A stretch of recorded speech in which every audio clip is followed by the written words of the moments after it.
All right, so first play here, man. You're running or I'm running the I formation, and you are in what looks like some sort of quarter set or something like that. Because I see these. This is a linebacker, linebacker, linebacker, linebacker. You have one down lineman.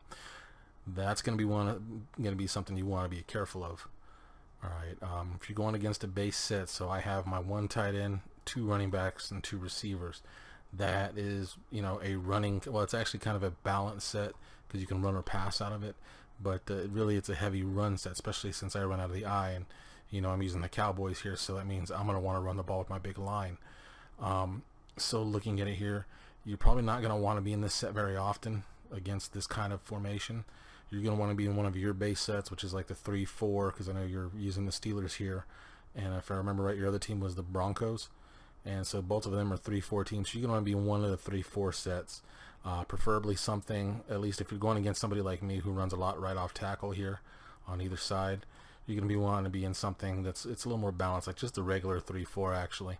So the regular 3-4 would basically have, you got the nose tackle here, tackle lined up here, Sam backer here, Mike, Will, defensive end or tackle, whatever you want to call him here. Of course, the nose tackle is in the same spot. And then your defensive end here. That's kind of another thing. You'll notice here you got both these guys up on the line of scrimmage, so you basically have everybody covered, but they're on the line. With these linebackers, yeah, you have good linebackers, but I have really good line. And linemen should beat linebackers more often than not. It's another reason you don't want to really be in like a quarter set or a dime set too often against this. If it's like a situation where it's like 3rd and long, okay, that makes sense. But like on 1st and 10, you probably never want to do that on a 1st and 10 because that's a really good running down. Or 2nd and short, 3rd and short. Yeah, you don't want to have this kind of set really, because I have bigger guys that can beat up your guys and get more yards out of that. So really, like I said, like a base 3-4. I mean, you can go into one of the other ones. I don't remember all the names of them. Basically, where the tackles move inside, these guys are outside. But that's not so good against my power and stretch plays that I run. At least against me. Against some other people, if they like to run inside a lot with the blasts and stuff up in here, that's fine. That's perfect for it. So really, that's kind of one of the big things about this play, at least. The other thing is, and I know we talked about it a little bit, we got to get away from using the lineman. You're using this guy here. If you're using one of these linemen, you really can't get into the play much, especially if I'm going outside. There's only so much you can do from there. If you're using a linebacker, in this case, you really don't have one here to use. You want to use, well, I shouldn't say you want to. It's up to you, really, but I prefer using one of the Mike backers, the Mike or the Will in this case. So this is the Mike actually here, and this is the Will. I prefer to use one of those two because they can flow either side of the ball. So if I were to run right, they can go right. If I were running left, they can go left. Or the safety, if you're in a zone. I tend not, if it's man-to-man, I don't mess with those guys. I let them just play on their own. Let them play, the man themselves, because I'm not as good at playing man-to-man. So, but if I'm in some sort of zone, whether it's like a cover 2 or even a cover 3, one's coming down and one's coming over the top, something like that, or over like that, then I'll use them, because if I see run, I can react a lot faster. So we'll go through this really quick and we'll see. So obviously, like I said, I'm running a power here, and that's just, what the power is you can see that guard pulling. Basically means we want to block all these guys, and my fullback should block the end man here.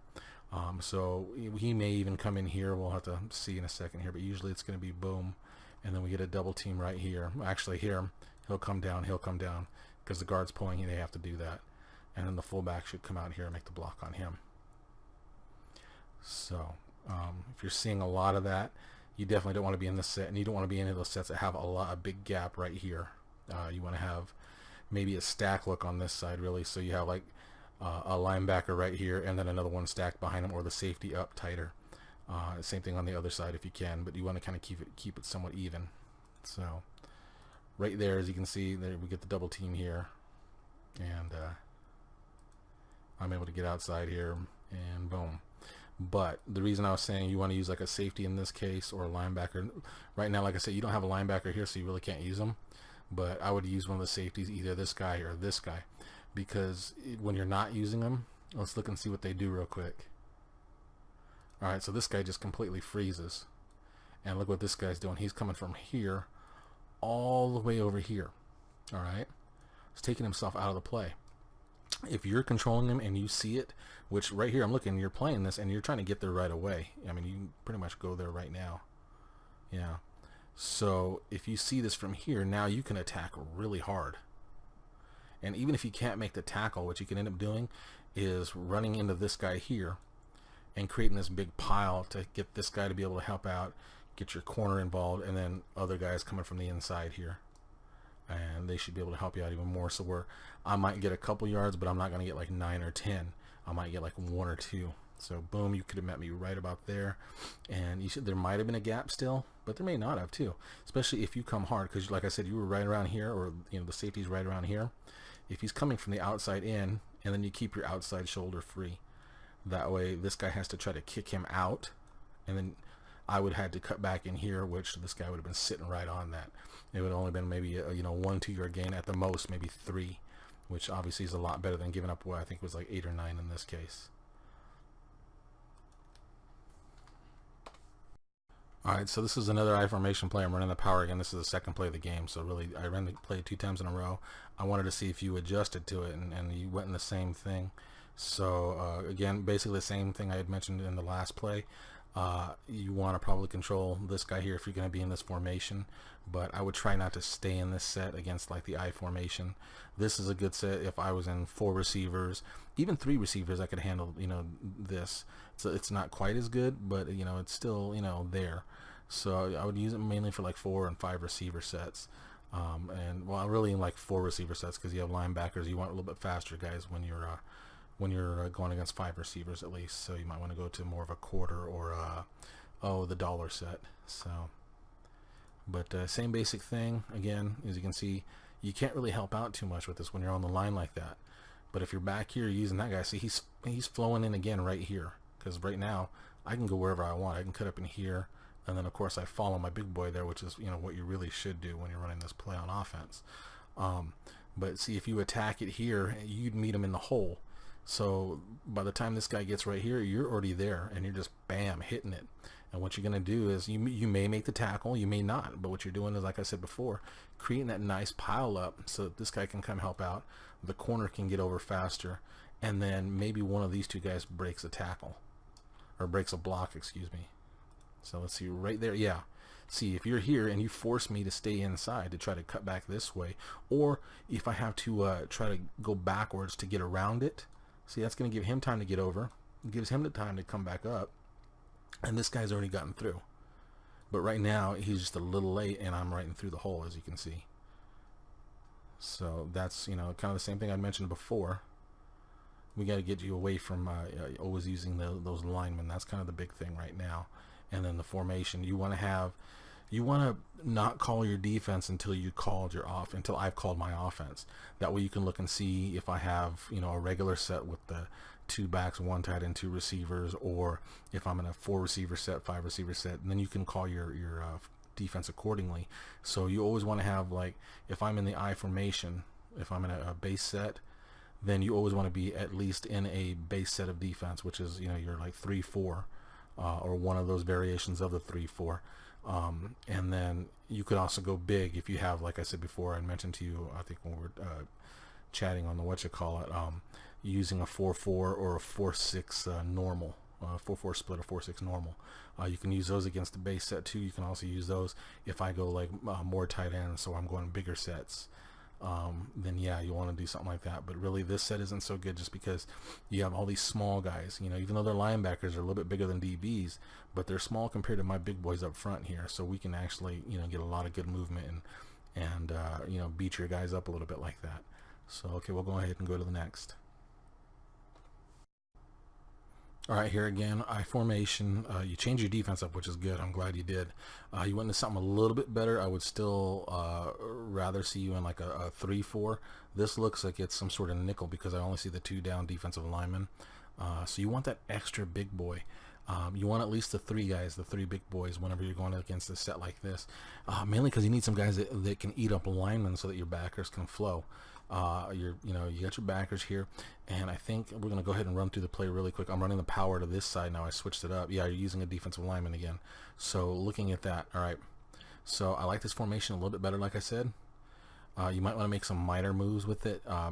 This guy here, because you know I like to run here and here. I mean, if we, obviously we play that first game, and then we're playing this one, the first 2 plays I came right off tackle. So if you're playing against somebody like that likes to run right off tackle here, you're going to want to widen one of these guys out. So I would bring this guy right over here and just line him up so that he's just like inside of the guard. All right, and then I would play this guy here so that I can flow wherever I need to flow. And that's basically how I would do it, because right now you're using the D lineman again. It's really hard for a defensive lineman to really get into play unless I'm running right at him. You know, unless one of my guys just completely misses a block, that's usually never going to happen.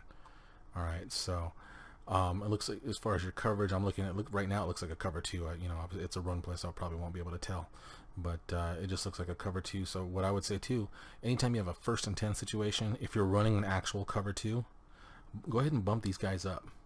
Okay, so if you're in the zone, it doesn't matter. If you're running the cover 2 and whatever it's sync or whatever it is, it doesn't really matter. Just bump them up, and what it does is it helps take away, if you remember I was running those out routes, it helps to take those away from me. Okay, also helps to take away the little hitch, because what it does is eventually these things will open up if you are in a cover 2 and I have another receiver coming out here, or a running back coming out here. He's got to go to him, but it'll take longer, so I may not have the time. It might get one of your pass rushers open, or you know, I may end up getting a little hesitant and then I have to throw somewhere else and I make a mistake. So you know, just bump them up and give yourselves that little extra time. Whenever you're in a 2 or even a 2-man, you can do that too, because you do have that safety help. Okay, now if you're going against somebody who has really fast receivers, like what you were doing to me in this game, then you may not want to bump them up as much when you're in the 2-man. Okay, if you're still in a 2 zone, that's fine. Keep doing it every single time. 2-man, if like you know, I have Dez on my team. I don't really send him deep so often, but you know, if I do, that's when you can, you know, play a little looser if you want. Because yeah, you're still gonna have the safety help over the top, but you know, if he's that fast, he might be able to run past the safety as well. So that's where you may stay a little looser if you need in that case. But outside of that, you know, I like this formation. I would just make small adjustments, because if I remember right, later in the game I'm still gonna be able to run this play and get big yards, just because it's really just because where they're lined up in this case. If he's right here, that means he's got to go straight ahead in this case. Okay, and then he's still got to come down here. He's got to come all the way down here. So you have this guy who the fullback has to block, and if he does his job well, he can squeeze that hole and make it a whole lot tighter, to where either I got to try to bounce way the heck out here, or just, you know, jump in there and get as many yards as I can, and you're able to flow over the top if you're playing that linebacker to make the play. Okay, and then if it's a pass, you just play your responsibility. That's the only time I would say it's okay to play a guy man-to-man, at least for me. You know, I don't know how comfortable you are. I did notice you used a man-to-man on an outside receiver and played it really well one time. So if you're comfortable with that, then go for it. But the only time I ever play man-to-man really is, you know, when I'm using a guy who's in man-to-man, is if he's a linebacker on a back. That way, because, you know, normally they're just going to flow out, you know, something simple like that. So easy to keep up with, as opposed to you know, all the different kind of routes these receivers will run. So that's what I'm going to say about that as far as this play. We'll go ahead and run through it real quick, and you can see what happens here. Like I said, it's a bit better. There's still a nice big gap from here, as you can see. So this guy didn't even go up here. He just left him, went out here, and that created this big hole. If this guy was wider, he would have to attack him, and this guy can step up hard and also, you know, fill up the hole too, and then the fullback would have to lock onto him, or he could go out and then the fullback would have to come up here. And if he does that, even better for you, because now you have this nice wall up in here, and then you can still flow over the top with the linebacker. So that's pretty much it for this play, and we'll go ahead and go to the next as far as that goes. Like I said, formation here, I like this a little bit better. I would still try to get a 3-4 to where you have 3 down linemen at least. So you have the size matchup with my guys, because I also have this big fullback here and my tight end, of course. So, you know, like Witten, most tight ends, you know, can block at least a bit. You know, I have one of the better ones here. I'm kind of lucky with the Cowboys in that respect. But and then I have an actual fullback, because not many teams actually run it. But even if they don't have an actual fullback, they're going to have a big tight end here. So these are big boys. You want to have other big boys to be able to match. So that's why I would say go to like a 3-4, but this is a lot better for this formation. It's definitely a lot better than that other set you were in where you only had the one down lineman. So that'll do it for this one. Okay, this one, it started a little bit mid-play. I edited it a little too tight. But as you can see, I'm in the I formation again. I'm running the power to the weak side, so right back in here again. And you can see there's a big gap there. You're in that same defense, that nickel style defense. Like I said, the one thing I would have done or would start doing if you're going to run this set, if you really like this set, is move this guy out here. All right, that'll help him to be able to attack here instead of right here. You'll see he has to scrape over first before he attacks to get square, because that's what you're taught as a linebacker, is you want to keep your shoulders parallel to the line of scrimmage so that you can attack. So what he's doing is scraping over here, and then bam, he's hitting it now. Okay, but because he has to scrape, that gives my fullback some time to get to him in this case and make a good block here. So we'll go ahead and go through it, and these will get quicker as we go and run over play of the same play a lot, just because a lot of it's going to be mentioning the same things again. But these initial ones take a little bit longer to do because obviously have to do more explaining with that. So right there, as you can see, he makes the block and we get in here. So like I said, there would be the two things, and it would really help you out a lot. Move this guy over here and then play this guy here so that you can get over underneath here too. So once this guy picks up the fullback or makes the block there, now I have to make the decision to either try to bounce right in here, which is going to be a lot tighter hole, or cut back inside. And if you're coming, I don't have that, and you may be able to make the play no matter where I go, because the hole is so messed up, if this guy is able to fill harder. Okay, so that's pretty much it for this play, and we'll go on to the next. Alright, with this play here, I got that 1st and 10 now. So I'm calling a power, and I hot route it or just flip it to the left now. That's because you're in that same set, and that's where I have this nice big gap here to run it through. And so with him being so wide, which is fine, you actually want him there. What you want to do though is you want to help this guy out. Like I said, all you really have to do, bring this guy out here. That'll help you a little bit, and then you user him so that you can work your way in here. Okay. That's just pretty much it. I mean, it's the same play. I'm going to get some success on this play again. You'll see here in a second. But outside of that, that's all you really need to do to help yourself out here. That'll do a lot. Now, there's times where it's still going to get beat. That's just football. You're going to get beat in certain situations because really the power is a strong play against this kind of set, even with him out here. But you're going to make yourself a lot better by learning to play this guy here in this case and getting over here. Or if you feel comfortable with it, or once you get to the point you're comfortable with it, you can use him, and then you can actually attack a lot harder down line while this guy flows, hopefully. And then if you have him here, he just attacks and then causes a nice pile up right here, so that now he's got, I only have one way to go, which is outside in that case. But right now we'll go ahead and run through it and you'll see. So we get the block right there, and once I see him coming out now and going wide, I want to follow him, because this guy gets a pretty decent seal there. Not great, but enough. You can see, boom, and then I'm going to turn up in this little gap here, as you can see. The reason I do that is see how this guy's already beaten him. I kind of saw that. So boom, turn it up, get as many as I can, which is about 9 yards. It's a really good gain. So really, like I said, it's just little adjustments now. Move this guy over here, and then you got to work using either the mic or in this case your free safety. But if I can't say always use him, because sometimes you want to use this guy too. And this is almost hindsight in saying use him, because I know where the ball's going right now. You didn't necessarily know that, unless you're already getting my little tells. And the other thing is too, you'll notice. Let's go back real quick. Right there, that little move he does. I don't know if you know this or not, like there, where he kind of slaps his butt.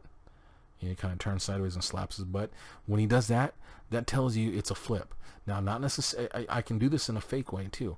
So that always tells you though that I've hit the flip button. That doesn't necessarily mean I'm going to do that, because I actually do dummy calls myself, but not everybody does dummy calls. So say I'm running this way and I like it, I might still do this by flipping the stick to the right. So it'll still keep me running this way, but it makes it look like I'm flipping it to the left, going to the left, and vice versa. So I tend to do this as a dummy call. Right here I'm not, obviously, but I will use it as a dummy. Not everybody does that though, so it's kind of like up to you to like watch the guy and see, and how often he does it. If he only does it like when he actually does flip the play, then okay, it's going this way or that way. Say he's always running power this way or stretch this way, and then every single time that you see him, doing this, it's always going the opposite way. So now anytime he's in the I formation and he's running a power or a stretch, if he's hitting this, it's going over to the other side now. So that's kind of a tip off, unless you're playing somebody like me who actually does this as a dummy sometimes. So like I have guys that will, that read it really well. So then I just do it every single play just to mess with their heads so that they don't get where I'm going. So and just make sure you pay attention to that, and that'll help you out a little bit too. Okay, with this one here, it's at 1st and 10 now, and I'm going with that power play. I'm going to the weak side again because of the way you have it set up. So you're in that same defense. Again, I think it's just little things, okay? This guy here, like I said, move him out here. If he's right there, it'll help. He doesn't have to shuffle outside anymore. He can just attack, and that'll help you out a lot because that means he'll meet my fullback in the hole and possibly cause, a pile up here, basically just a schmoz where I can't get to it. Or, can't get a hole. And the other thing, of course, like I said, use this guy. That's your user. That's who you want to user. All right, and then you can flow and make the play on the ball. So we'll go ahead and look at this. I've already seen it, obviously, so I know you do pretty good right here, right there. Boom. So he actually does help a little bit. But now if he's over here, he's going to be able to do that a lot further down. So it's going to be like right here, and it's going to make my decision a lot harder to get one way or the other.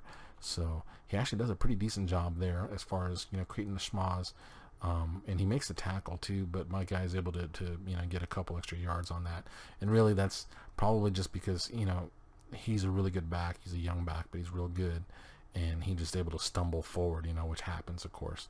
So, but overall, that's not played bad. But I think it would have been a little bit better if this guy's lined up here. Now he doesn't have to take those extra steps. He can just attack right now the moment he sees it. You see right here, he's shuffling, so that's 2 shuffles. Doesn't seem like a lot, but that's like a full second. A full second is actually about 2 yards of getting in that hole there, causing the pile up right here.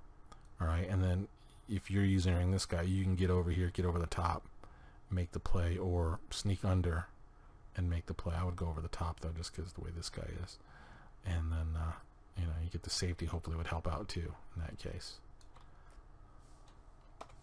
Okay, with this set here, I can see I'm in an I formation. I'm running the power, and I'm going to the weak side because that's where you're giving me the look, that 4-3 look. You're in a totally different set, obviously. You're in a bare 4-6. I can tell that. The one thing I would tell you about this is the big thing for you throughout most of this whole video. Usering, okay? In this case, whenever I'm in like this bear set, I usually user the safety. Mainly because this guy's so wide, he can't get across. I want to be able to play both sides of the ball run-wise. So, and then I can still play my deep middle because I usually, if I call this, it's a cover 3. I don't really call this often except down on the goal line where I pinch my line and then bring him down, and I don't have as much space to cover in the back because the end zone's there. So that's usually what I use this set for. It's not a bad set to call out here at all. It's just that I would use this guy so that you have more freedom to help out to either side. Because we'll go ahead and run through this real quick and you'll see it, and it's pretty big obviously, and it's just because the play I called is really good against what you have. And so I called the power, and to the left, to the weak side, I knew it was going to be big. I already knew I had a big play, if not a touchdown, and in this case they got it blocked really well, and then I was able to beat your guy there. But that's after you switch to him, obviously. So he puts himself out of position to begin with, as you can see right there. So he's stepping up hard. I'm already at what, like 8 yards before he even gets to me. Well, actually about 12 yards. So, and then that's just a touchdown for me, a big play. So that's really it, just the users thing. So okay, we'll go ahead and look at this one really quick too. I think this one has a teaching point too. So right here, you're still in the bear set, it looks like. Yeah. So let's see if there's anything really to teach here. Honestly, not too much other than the user thing again. That's going to be your big thing. If you're usering him, you can step up hard right now and make that play. If you're using even one of these 2 guys, which, like I said, I normally wouldn't use these guys in this formation, but if you are, then you can flow to the play. Okay? And really, that's just the big thing with this. Getting used to using those other guys, because the linemen can't help you out too much. They're just, they're just not in a good spot to help you. Their job is basically to keep linemen off your linebackers and safeties, so you want to be able to play those guys to help out, to make the plays.